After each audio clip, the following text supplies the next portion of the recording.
अस्सलाम वालेकुम दोस्तों, मेरा नाम है शारिफ खान। आज हमारे साथ एक ऐसे भाई मौजूद हैं जो पहले गैर मुस्लिम थे, अल्हम्दुलिल्लाह कलमा पढ़कर मुसलमान हो चुके हैं। ये अपनी ज़िंदगी की पूरी कहानी आपके साथ शेयर करने आए हैं। इनका मानना है कि जैसे जैसे लोगों को ये अपनी ज़िंदगी की बारे में बताएंगे कि लोग इंस्पायर होंगे और लोग ये समझेंगे कि मजबूरी के हालात में, परेशानी के हालात में भी अगर अल्लाह की रस्सी को मजबूती से आप पकड़ लेते हो तो फिर सारी परेशानियां ख़त्म हो जाती हैं। अगर आपके मन के अंदर ये ख्याल आता है कि भाई मैं गैर मुस्लिम हूँ, मैं इस्लाम में दाखिल हो रहा हूँ, तो फिर कहीं ना कहीं मेरा पूरा मुआशरा मुझसे छूट जाएगा, मेरे परिवार के लोग मुझसे छूट जाएंगे, फाइनेंशियल तौर पर यानी पैसे की तरफ से काफ़ी दिक्कत आएगी। अगर आप ये सारी चीज़ें नहीं सोचते हो, अल्लाह की रस्सी को मजबूती से पकड़ लेते हो, तो अल्लाह की फिर रहमत आपके ऊपर इस तरह से होती है कि अल्लाह हर वो चीज़ जो आपसे पहले छीनी गई थी उसको 10 गुना ज़्यादा आपको लौटाता है।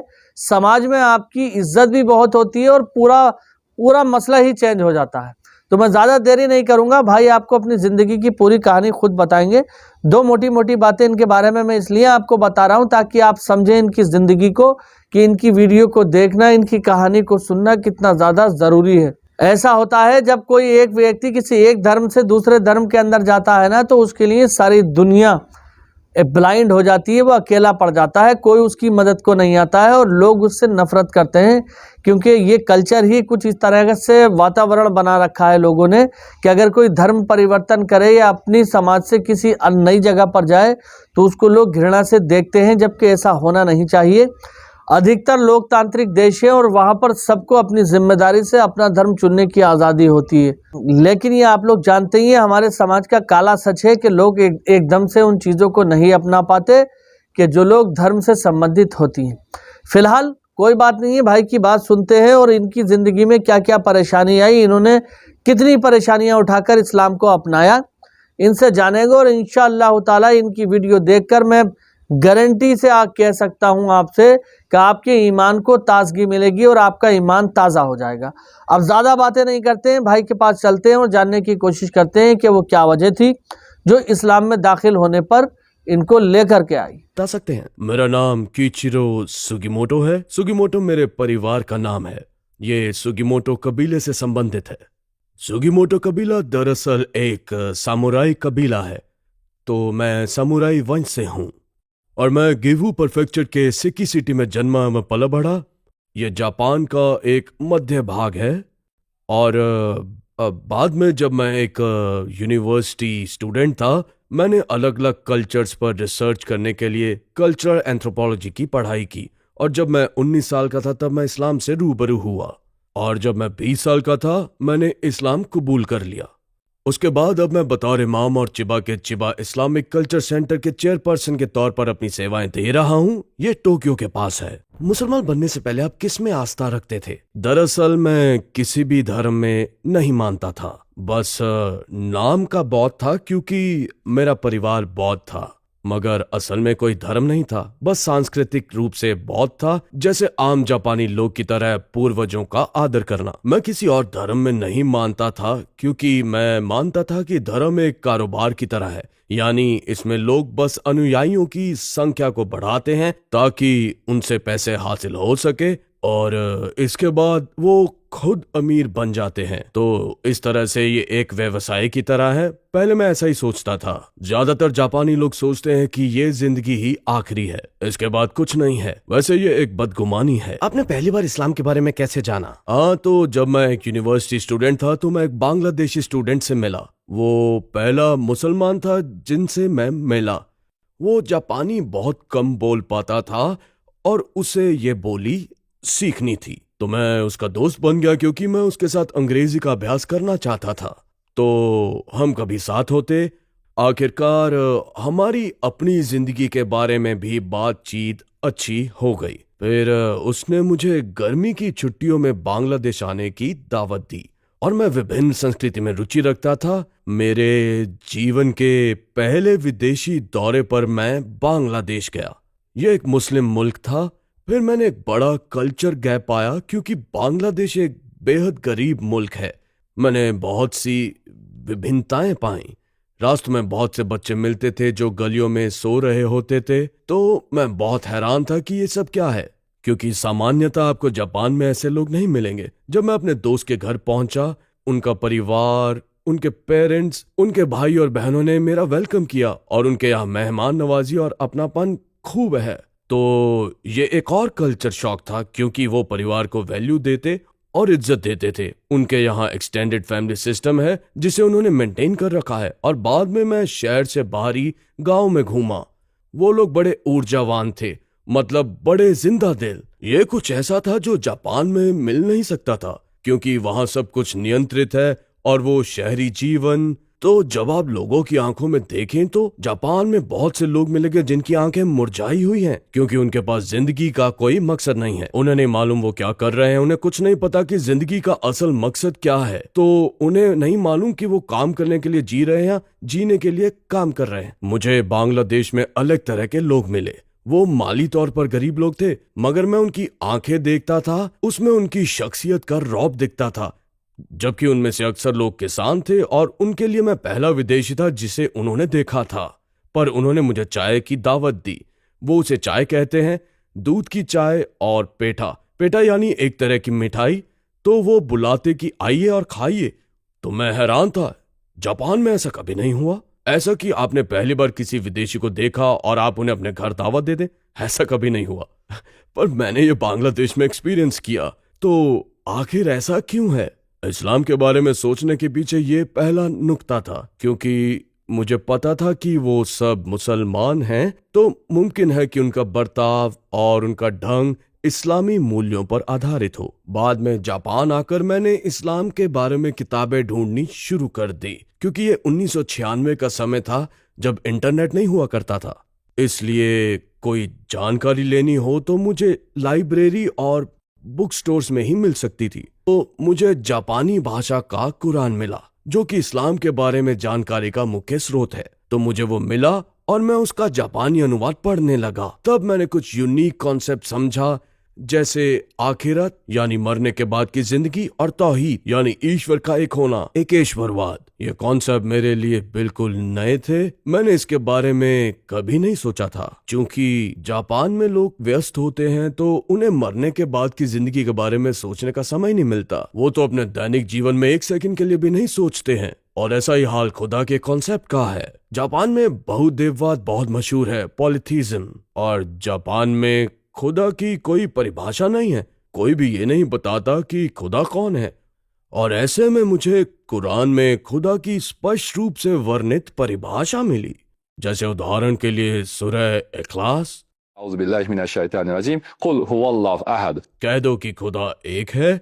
ये बिल्कुल सरल है, मगर ये मेरे लिए हैरानी भरा है। ओह, खुदा की एक परिभाषा होती है। तो इस तरह ये जानने को कि आखिर और क्या कुछ लिखा है, मैं कुरान को पढ़ने में दिलचस्पी लेने लगा, क्योंकि ये लगभग 600 पन्ने की है। तो मुझे ये चेक करना था कि आखिरकार सबको बनाने वाला अल्लाह हमसे क्या कहना चाहता है। इसलिए मैंने इसे पर्सनली पढ़ा, जैसे कि सबको बनाने वाला अल्लाह मुझसे पर्सनली बात कर रहा हो। एक 7वीं शताब्दी की किताब के तौर पर नहीं, बल्कि आज के दौर में हमें जिंदगी के सबक सिखाने वाली किताब की तरह। मैं उत्सुक था कि शायद मैं इस किताब से कुछ सीख पाऊं। तो इस तरह से आखिरकार मैं आखिरत और तौहीद के बुनियादी कॉन्सेप्ट से सहमत हो गया। मैं आखिरत के कॉन्सेप्ट से इसलिए सहमत हुआ क्योंकि जैसा कि मैंने पहले बताया, मैं बांग्लादेश में एक कल्चरल शॉक में था, क्योंकि वहाँ गरीबी है। सही, तो उस वक्त मैं सोच रहा था ये लोग गरीब क्यों हैं? महज इसलिए क्योंकि इनका जन्म एक गरीब मुल्क में हुआ इसलिए वो गरीब है? मतलब बस केवल इसीलिए कि कोई जापान में पैदा हुआ उनकी सेहत और शिक्षा सुरक्षित है,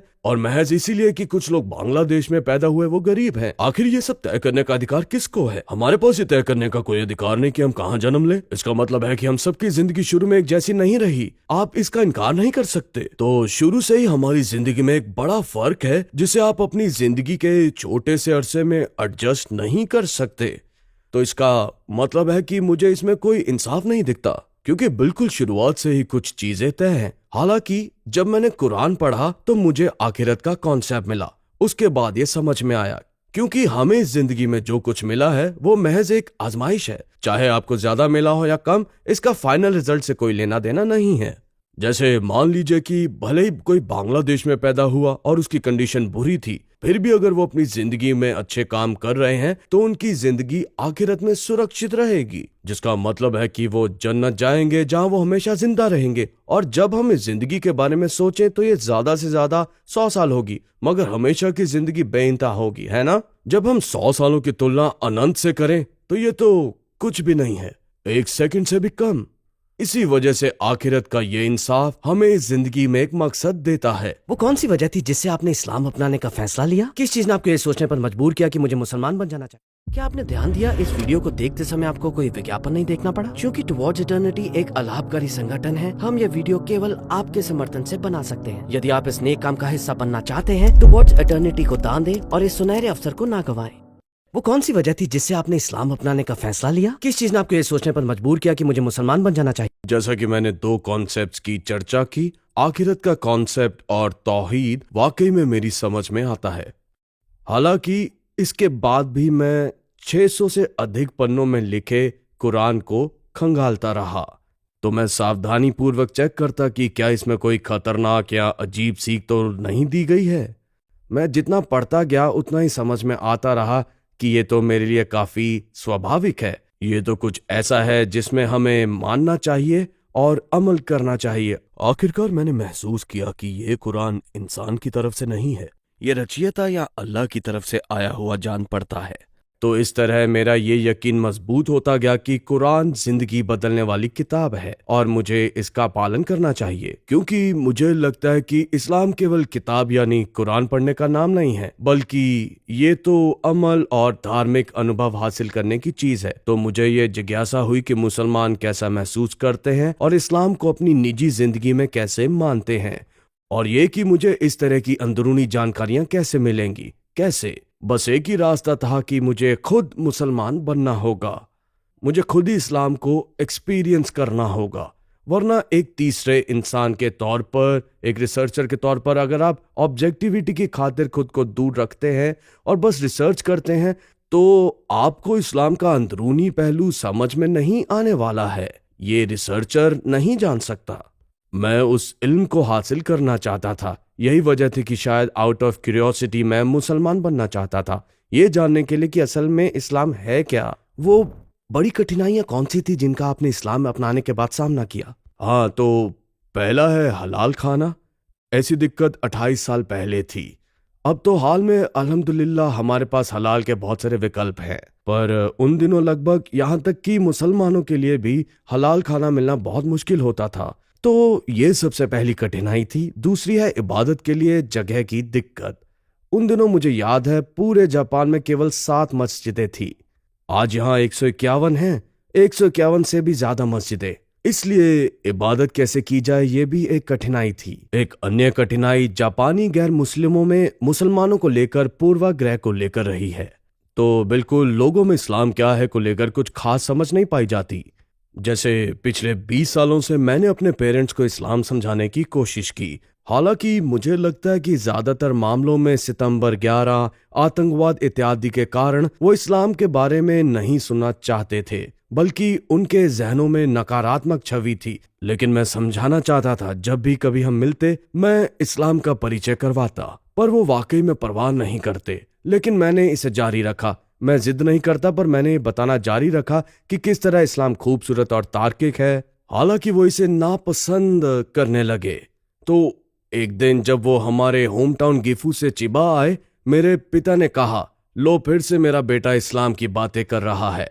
और बस वो आए, बस कुछ मिनटों के लिए, और उसके बाद वो चले गए, क्योंकि वो इस्लाम के बारे में कुछ भी नहीं सुनना चाहते थे। तो हमारे संबंध खराब हो गए। मैं सोचने लगा कि इसे कैसे सुलझाया जाए।